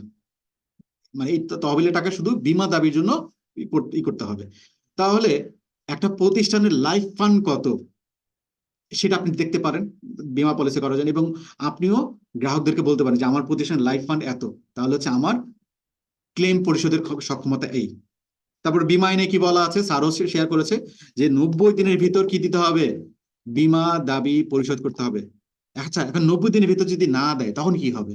বীমা আইনে বলা আছে 90 দিনের ভিতর যদি কেউ ক্লেম পরিশোধ না করে তখন ব্যাংক রেটের অতিরিক্ত 5% কি দিতে হবে? ইন্টারেস্ট দিতে হবে। মানে কোনো কারণে যদি হচ্ছে 90 দিনের ভিতর বীমা দাবি পরিশোধ না করতে পারে তখন হচ্ছে ব্যাংক রেটের অতিরিক্ত কি 5% কি দিতে হবে? ইন্টারেস্ট দিতে হবে। তাহলে এটা হচ্ছে একটা আপনি করতে পারেন। তারপর বলা আছে যে স্বল্পদায় বীমা দাবি। স্বল্পদায় বীমা দাবি কি? স্বল্পদায় বীমা দাবি হচ্ছে সবাই যদি হচ্ছে আইনে মানে ইসে করছে চলে যায়, কি যেন বলে হচ্ছে আদালতে চলে যায় সবাই, তাহলে তো হচ্ছে মামলার জট হয়ে যাবে। এখন স্বল্পদায় বীমা দাবি মানে হচ্ছে 25,000 টাকা পর্যন্ত মানে হচ্ছে যেগুলো ক্লেম 25,000 টাকার নিচে, ওই ক্ষেত্রে কর্তৃপক্ষ যেটা বলবে সেটাই, মানে এটা নিয়ে হচ্ছে আদালতের কাছে যাওয়া যাবে না। তাহলে এটাই করা হয়েছে গরিব মানুষ যারা হচ্ছে গ্রামীণ পিপল যারা 100 টাকা 200 টাকা ইন্স্যুরেন্স করে, মেয়াদ শেষ হতে 24,000 টাকা 10,000 টাকা, এবং গরিব মানুষ এই 10,000 টাকা 20,000 টাকা অনেক টাকা, এবং সেটা যদি কেউ না দিতে পারে তখন কিন্তু হচ্ছে তাদের কাছে খুব কষ্ট লাগে, ঠিক না? এখন দেখেন সরকারি বীমা আইনের ভিতর সেইটা রেখেছে যে বীমা অঙ্ক 25,000 টাকার নিচে যদি হয় তাহলে সেগুলো হচ্ছে আইডিআর এর যেটা রায় দিবে, যেটা নিষ্পত্তি দিবে সেটাই, মানে এটা নিয়ে হচ্ছে আপনি আদালতে গিয়ে করতে পারবেন না। তার লাইফ ইন্স্যুরেন্সের ক্ষেত্রে হচ্ছে 25,000, নন লাইফের ক্ষেত্রে হচ্ছে 5 লক্ষ টাকা স্বল্পদায় ইসের ক্ষেত্রে। এরপর কি করেছে যে আপনি আদালতের মাধ্যমে কি করতে পারবেন? বীমা দাবি করতে পারবেন। আপনি যদি আদালতের যদি মনে করেন আছে দিবে না, আদালতে আপনি তো মামলা করতেই পারছেন। তারপর আইডিআর কি করেছে? হটলাইন নাম্বার চালু করেছে। হটলাইন নাম্বারটা কি আপনারা কি জানেন? কেউ যদি চ্যাট বক্সে লেখেন যে আপনারা জানা আছে কিনা। আইডিআর একটা হটলাইন নাম্বার আছে, যে আইডিআর এর সাথে অভিভাবকের সাথে সার্বক্ষণিক যোগাযোগ করার জন্য একটা হটলাইন নাম্বার, আপনারা জানেন কিনা? এটা হচ্ছে আপনারা নিজেরা জানবেন এবং হচ্ছে গ্রাহকদেরকেও জানাবেন। আইডিআর এর হটলাইন নাম্বার কত? 16-130। আবার আমি রিপিট করে যদি করি 16-130, এটা আইডিআর এর হটলাইন নাম্বার। তাহলে এই একটা হটলাইন নাম্বার চালু করেছে যে 16-130 আইডিআর এর হটলাইন নাম্বার। তাহলে এই হটলাইন নাম্বারে গ্রাহক ফোন দিতে পারে। এখন আইডিআর এর অফিস তো হচ্ছে দিলকোষা সাধারণ বীমা ভবনে। এখন আপনি থাকেন শেরপুরে, অভিযোগ জানাইতে আপনি গাড়ি ভাড়া দিয়ে তারপরে আসবেন? হটলাইন নাম্বারে হচ্ছে ফোন দিয়ে আপনি করতে পারবেন। এবং আইডিআর নিয়ম করেছে কি সার্কুলার দিয়ে যে প্রত্যেকটা লাইফ ইন্স্যুরেন্স কোম্পানির কি থাকা লাগবে? কাস্টমার কেয়ার নাম্বার থাকা লাগবে। প্রত্যেকটা insurance company customer care number থাকা লাগবে, এবং সেই কাস্টমার কেয়ারের নাম্বার দলিলে লিখিত থাকতে হবে, ঠিক আছে? যে আহ, যে স্যার যে হচ্ছে করেছে, শেয়ার করতেছিল যে গ্রাহক সুরক্ষা আইন, গ্রাহক সুরক্ষা গাইডলাইন, সেই গ্রাহক সুরক্ষা গাইডলাইনে স্পষ্ট বলা আছে যে দলিলে কোম্পানির ঠিকানা, তারপর হচ্ছে কাস্টমার কেয়ারের নাম্বার, এগুলো সুন্দর মতো লিখিত থাকতে হবে। অনেকেই যেমন হচ্ছে একসময় কি হইতো যে হচ্ছে কোন একটা এলাকায় ব্যবসা না হইলে কোম্পানি কি করতো, ওই এলাকার শাখা বন্ধ করে দিত। এবং অনেকে বলে না কোম্পানি ভেঙে গেছে, এরকম বলে যে আপনারা যখন বীমার দাওয়াত দিতে যাবেন অনেকে বলে আমাদের এলাকাতে ইন্স্যুরেন্স কোম্পানি ছিল, কোম্পানি ভেঙে গেছে। কোম্পানি তো ভাগে নাই, ওই এলাকার শাখা ভেঙে গেছে।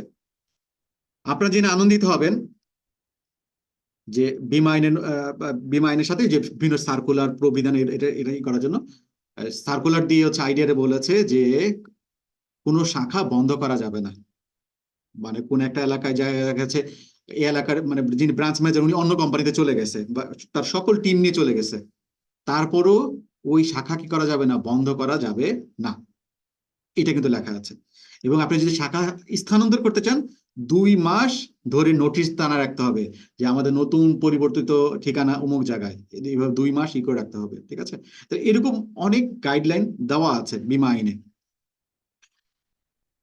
তাহলে বীমা আইনে সেটা কতটা গ্রাহক বান্ধব, তারপর একটা কোম্পানি কিভাবে খুলতে হয়, এফ এর আচরণবিধি কি, এই যাবতীয় বিষয়গুলো নিয়ে এই আগামী বৃহস্পতি এবং শুক্রবার অর্থাৎ 27 এবং 28 জুন 2 দিন ব্যাপী গল্পে গল্পে শিখি বীমা আইন এই নামে হচ্ছে আমরা হচ্ছে একটা ট্রেনিং পরিচালনা করতে যাচ্ছি।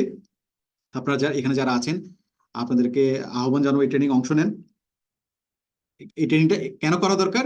ট্রেনিংটা করা দরকার এই কারণেই, কারণ হচ্ছে আপনি বীমা পেশায় কাজ করতে চাচ্ছেন।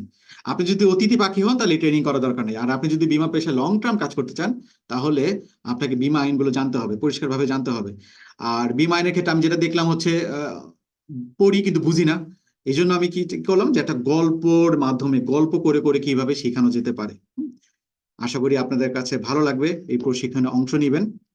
স্যার একটা প্রশ্ন করবো। জি জহিরুল সাহেব, জি প্লিজ। জি স্যার, ওই যে গল্পে গল্পে বিমাইন স্যার, আমি তো রেজিস্ট্রেশন করছিলাম, গত ট্রেনিংটা আমার করতে পারি নাই সমস্যা থাকার কারণে, এবং 7 দিনের ব্যাক ছিল, তখনও করতে পারি নাই। আমি কি পরবর্তীতে অ্যাড করতে পারবেন আমারে? আচ্ছা আচ্ছা, যদি আপনি রেজিস্ট্রেশন করে থাকেন রিপিট করার সুযোগ দিব, হ্যাঁ রিপিট করার সুযোগ দিব। ওকে, আচ্ছা ঠিক আছে। তাহলে হচ্ছে এই প্রশিক্ষণ হচ্ছে আশা করি সবাই অংশ নেবেন। এটা হচ্ছে চমৎকার একটা ট্রেনিং হতে যাচ্ছে। এবং আপনারা যদি সাপোর্ট দেন তাহলে দেখেছি আর কি কি করা যেতে পারে, এই সেক্টরকে নিয়ে আর কি কি করা যেতে পারে সেগুলো কিন্তু কাজ করবো। দেখেন আমি কিন্তু প্রতিনিয়ত এই সেক্টরকে কিভাবে ডেভেলপ করা যায় সেটা নিয়ে কিন্তু কাজ করে যাচ্ছি। যেমন দেখলাম হচ্ছে মানুষ আচরণবিধি জানে না, এফ এর অধিকাংশ এফ এর আচরণবিধি জানে, অর্থাৎ তার আচরণবিধি কি হইতে হবে। বীমা মানে হচ্ছে প্রবিধানে স্পষ্ট বলা আছে আপনার পরিচয় গ্রাহককে দিতে হবে। অনেকে এফ এ হচ্ছে নিজের পরিচয় ঠিক মতো দেয় না। এখানে আছে গ্রাহক চাহিদা মতো তার আইডি কার্ড প্রদর্শন করতে হবে, সুন্দর মতো বলা আছে। সেগুলো আপনি জানলে সেটা হচ্ছে মানবেন। এবং কোনো গ্রাহক যদি অভিযোগ করে তাহলে আপনাকে কিন্তু 50,000 টাকা জরিমানা করার অধিকার রাখে আইডিআরে। যে গ্রাহক যদি অভিযোগ করে তাহলে 50,000 টাকা জরিমানা করার অধিকার রাখে। এখন কিন্তু আপনি যদি বলেন আমি তো জানতাম না, ওইটা বললে তো পার পাবেন না। তাহলে আপনার তো আচরণ বিধিগুলো তো জানতে হবে, তাহলে এই আচরণ বিধিগুলো সুন্দর মতো বুঝাই দেওয়া হবে। এবং আপনারা স্বীকার করবেন আমি খুব ভালোভাবে বুঝাই, আমি কিন্তু খারাপ ভাবে বুঝাই না। তাহলে এই জন্যই বলবো যে প্রশিক্ষণে অংশ নিয়েন, আপনাদের জন্য উপকার হবে। আর আর যদি কারো কোনো প্রশ্ন না থাকে তাহলে হচ্ছে আমরা শেষ করতে চাচ্ছি। আগামী মাসের 21 তারিখ আবার আমাদের টাউন হল মিটিং হবে, আর চেষ্টা করবো নতুন কোনো অতিথিকে নিয়ে আসার জন্য। আর আর আমাদের হচ্ছে অনগোয়িং হচ্ছে অ্যাঙ্গার ম্যানেজমেন্ট একটা কোর্স চলছে, সামনের মাসে আবার নতুন একটা ব্যাচ শুরু হবে, সেই ব্যাচে ভর্তি হতে পারেন। যদি কারো কোনো প্রশ্ন না থাকে তাহলে হচ্ছে আমরা শেষ করতে যাচ্ছি। আর এটা রেকর্ডিং হচ্ছে দিয়ে দিব, আপনারা হচ্ছে পরবর্তীতে দেখে নিতে পারবেন, গ্রুপে শেয়ার করে দিব। জি, কার কোনো প্রশ্ন আছে কিনা বা আজকে টাউন হল মিটিং কেমন লাগলো বলতে পারেন। অথবা হচ্ছে গল্পে গল্পে শিখি বীমা আইন এই প্রশিক্ষণে কারা কারা অংশ নিতে চাচ্ছেন চ্যাট বক্সে ইয়েস লিখতে পারেন, ঠিক আছে?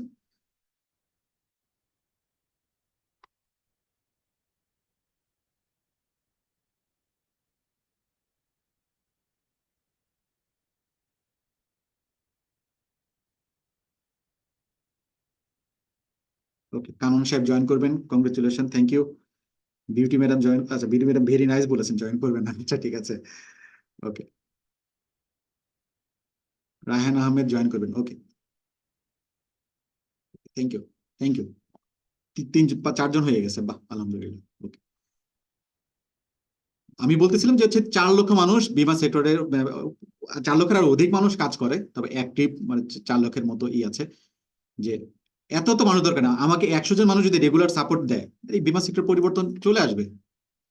আমার বিমা সেক্টর নিয়ে আরো অনেক স্বপ্ন আছে, আপনাদের সাথে যদি শেয়ার করি, আপনার সাপোর্ট দিলে সাহস করতে পারবো।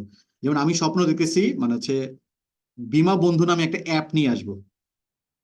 এই অ্যাপ আপনাকে গাইড করবে।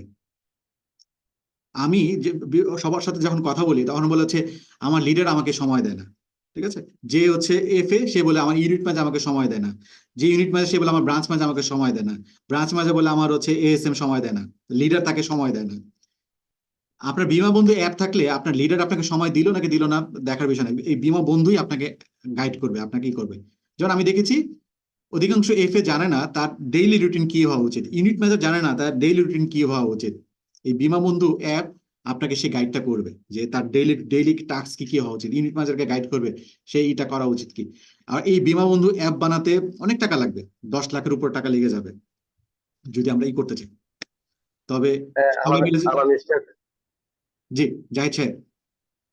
ওই যে বলতে চাচ্ছিলাম যে আপনার কথা তো আসলে অনেক সুন্দর, এত জি সুন্দর গোছানো কথা বলতে পারেন যে আপনি এই সেক্টর অনেক দূরে এগিয়ে যাবে। আপনি যেভাবে শুরু করছেন, হ্যাঁ, অনলাইনে মিটিং বা অফলাইনে মিটিং, ইনশাল্লাহ এটা এইভাবে যদি আপনি কাজটা বলবৎ রাখেন, আমাদের অনেক কর্মী অনেক কিছু শিখবে। কিন্তু আমার একটা প্রশ্ন, এটা স্যারের কাছে বলতে চাইছিলাম কিন্তু স্যার ব্যস্ততার কারণে আমি বলতে পারি নাই।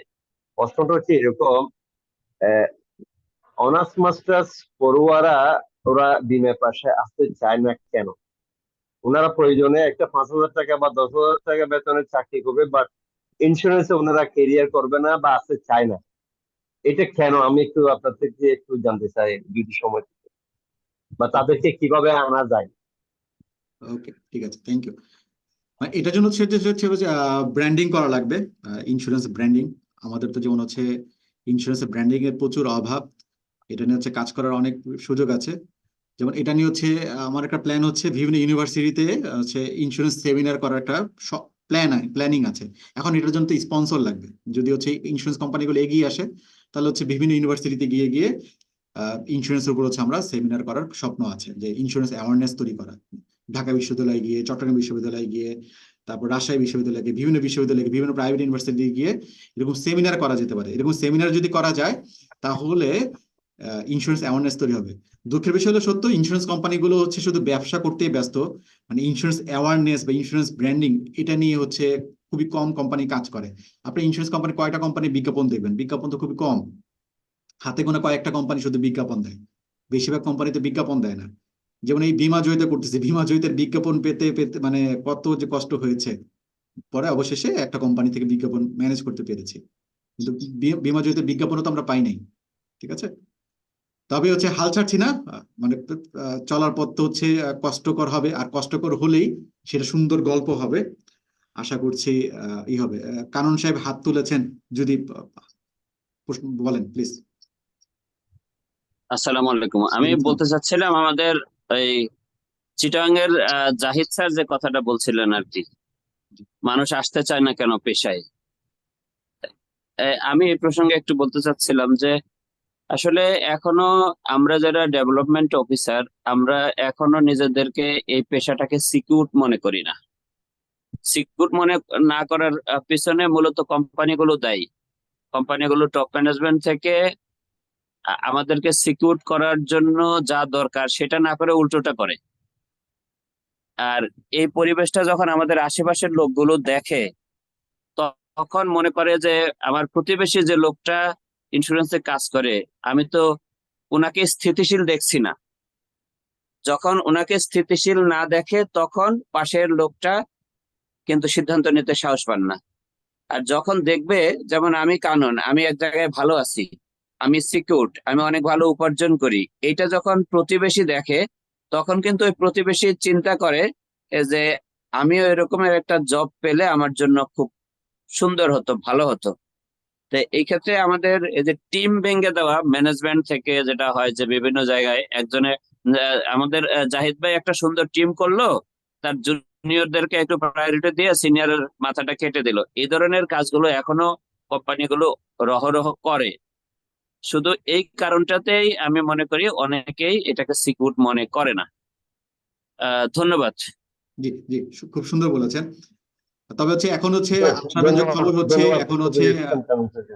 জি জি, এখন যেমন হচ্ছে অনেক ইন্স্যুরেন্স কোম্পানি এখন হচ্ছে প্রভিডেন্ট ফান্ড দিচ্ছে, পিএফ দিচ্ছে। যেমন হচ্ছে আমি মেটলাইফে ছিলাম, মেটলাইফে 3 বছর কাজ করলে সে প্রভিডেন্ট ফান্ড সহ হচ্ছে যেতে পারবে। কোনো কোম্পানি যেমন হচ্ছে 7 বছর করলে 100 মানে কম তার নিজে কন্ট্রিবিউশন পাবে এবং হচ্ছে এফএ দেরটা পাবে। এরকম আরো অনেক সুযোগ সুবিধা দিচ্ছে। এবং যেটা হচ্ছে ইন্স্যুরেন্সের পজিটিভ জিনিসগুলো হচ্ছে বেশি বেশি শেয়ার করতে হবে। মানে আমি যে নিজে বিভিন্ন গ্রুপে আছি, মাঝে মাঝে মনে হয় গ্রুপ থেকে লিভ নিয়ে ফেলি, মানে হচ্ছে এত নেগেটিভিটি, এক কোম্পানি আরেক কোম্পানি যেভাবে যেভাবে কাদা ছোড়াছড়ি করে। এই বীমা শিল্পের ডেভেলপমেন্টের জন্য আমাদের একজোট হয়ে কাজ করতে হবে, একজোট হয়ে কাজ করতে হবে। এবং কানন সাহেব যেমন বিআইডিএস এর সাধারণ সম্পাদক, বিআইডিএস এ খুব ভালো কাজ করছে। আপনারাও বিআইডিএস এর মেম্বার হতে পারেন। মেম্বার হয়ে বিআইডিএস এবং আরো যারা সংগঠন আছে একজোট হয়ে যদি আমরা কাজ করি, ইনশাল্লাহ বীমা সেক্টরে সুদিন আসবে। আমাদের এই কাদা ছোড়াছুড়ি গুলো বন্ধ করতে হবে। আমরা কোন একটা নেগেটিভ জিনিস পাইলে আমরা যেভাবে শেয়ার করি, মানে বীমা সেক্টর তো আছে কিন্তু ওটা এভাবে তো বলা দরকার তো নাই, মানে নেগেটিভ জিনিস ছড়ানো তো দরকার নেই। আর নেগেটিভ জিনিস নিয়ে যদি পড়ে থাকেন, মানে নেগেটিভ তখন জিনিস আশেপাশে বেশি ঘটবে, পজিটিভিটি ছড়াইতে হবে। এই যে 80% কোম্পানি যে ক্লেম দিচ্ছে, সেই ক্লেমের জিনিসগুলো আমরা তো শেয়ার করি না। নেগেটিভ জিনিস পেলে আমরা সেটা অহরহ শেয়ার করি। এটা আরেকটা হচ্ছে আমাদেরকে ট্রেনিং মুখী হতে হবে, ট্রেনিং করতে হবে। এই যে বীমা আইনের উপর হচ্ছে আমি আপনার যদি হচ্ছে আমি পরীক্ষা নেই, আমি হচ্ছে কাল কাল বা পরশু হচ্ছে করবো পরীক্ষাতে। দেখেন অনেকেই, আমি প্রথম ব্যাচে অনেকেই 60% নাম্বার পায়নি, ট্রেনিং করার পরেও 60% নাম্বার পায়নি। তাহলে দেখেন, তাহলে আপনি যদি কনফিডেন্ট থাকেন আমার বীমা আইন জানা দরকার নেই, তাহলে পরীক্ষা দেন। পরীক্ষা যদি 60%-এর উপরে পান তাহলে আর ট্রেনিং করার দরকার নেই, আপনি জানেন সব। আর যদি 60 নিচে পান তাহলে আপনাকে অবশ্যই ট্রেনিং করতে হবে। ঠিক আছে, আশা করি হচ্ছে ট্রেনিং অংশ নিবেন এই আহ্বান রেখে আজকে আলামিন আলামিন সাহেব, আপনার যেটা বলতেছেন আমাদের দেশে বীমা আইন আছে, জি, কিন্তু আইনটাকে উনি এই আইডিয়ার এটা নিয়ন্ত্রণ কতটুকু করতেছে, মানে আগে আমরা আইনটা তো আসলে জানতে হবে, এত জানলে না বুঝবেন না নিয়ন্ত্রণ কতটুকু করতেছে, এটা আইন অনুযায়ী করতেছে না আইন বাইরে করতেছে। তাহলে আইনটা তো আগে জানতে হবে।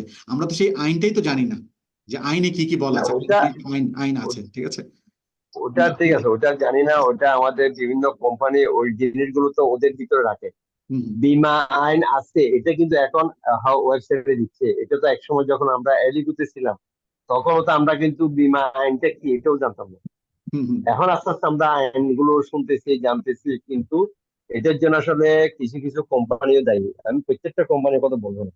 আর আমাদের আসলে দক্ষ অভিজ্ঞ আমাদের বিভিন্ন কোম্পানিতে ট্রেনার নাই। আপনি যেভাবে উদ্যোগ নিচ্ছেন এইভাবে প্রত্যেকটা কোম্পানি ওনারা যদি উদ্যোগ নিত, এই সেক্টর আসলে অনেক দূরে এগিয়ে যেত। যাক, জি ধন্যবাদ আপনাকে, এগুলো তো জি আসলে জি আপনাকে বলার কথা না, তবুও আপনাকে একটু বলতে হবে। জি, থ্যাংক ইউ, থ্যাংক ইউ। অনেক কোম্পানি হচ্ছে ই নাই, এই জন্য টিওটি করাতে হবে। আমি যেমন এটাও বলেছি যে আপনার যারা ইউনিট ম্যানেজার আছেন, ব্রাঞ্চ ম্যানেজার আছেন, তারা হচ্ছে তাদের জন্য টিওটি ট্রেনিং আয়োজন করেন। আশা করি টিওটি ট্রেনিং এর মাধ্যমে তারাও দক্ষ হবেন। কারণ হচ্ছে এক আলামিন মোহাম্মদ দিয়ে তো ট্রেনিং কভার করতে পারবো না, আমাদের আরো আলামিন মোহাম্মদ লাগবে। এই জন্য তাহলে করণীয় কি, টিওটি। টিওটি মানে কি, ট্রেনিং অফ ট্রেনার্স।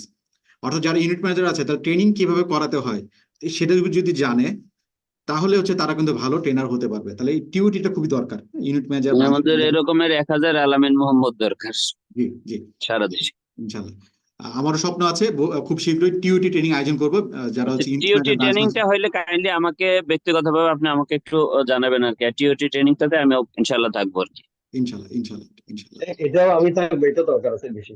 জি জি, ওকে। আমাদের ইউনিট ম্যানেজার, ব্রাঞ্চ ম্যানেজার, কিন্তু তাদের কাজটা কি, ইউনিটের কাজটা কি, ব্রাঞ্চের কাজটা কি, এটা অনেক ম্যানেজার জানেও না। কিভাবে আমাদের ফাইন্যান্সিয়াল অ্যাসোসিয়েট এখানে ওনারা ধৈর্য সহকারে থাকবে। যাক, ধন্যবাদ আপনাকে। আসলে জি আমরা ব্যস্ততার মাঝে হতে কিন্তু আপনার ট্রেনিংটা অংশগ্রহণ করতে পারি না, শুক্রবার হলে পারিবারিক কাজ নিয়ে ব্যস্ত থাকি। আজকেও এক জায়গায় গেছি, তবুও ওখানে আমি অ্যাটেন্ড করছি, অনেক সময় পারি না। যাক, ধন্যবাদ আপনাকে। ওকে, থ্যাংক ইউ। সবাই তাহলে ভালো থাকবেন। 27-28 তারিখ গল্পে গল্পে শিখি বীমা আইন এই প্রশিক্ষণের দাওয়াত দিয়ে আজকে টাউন হল মিটিং শেষ করছি। সবাইকে আসসালামু আলাইকুম। ওয়ালাইকুম আসসালাম, আপনাকেও ধন্যবাদ। Thank you.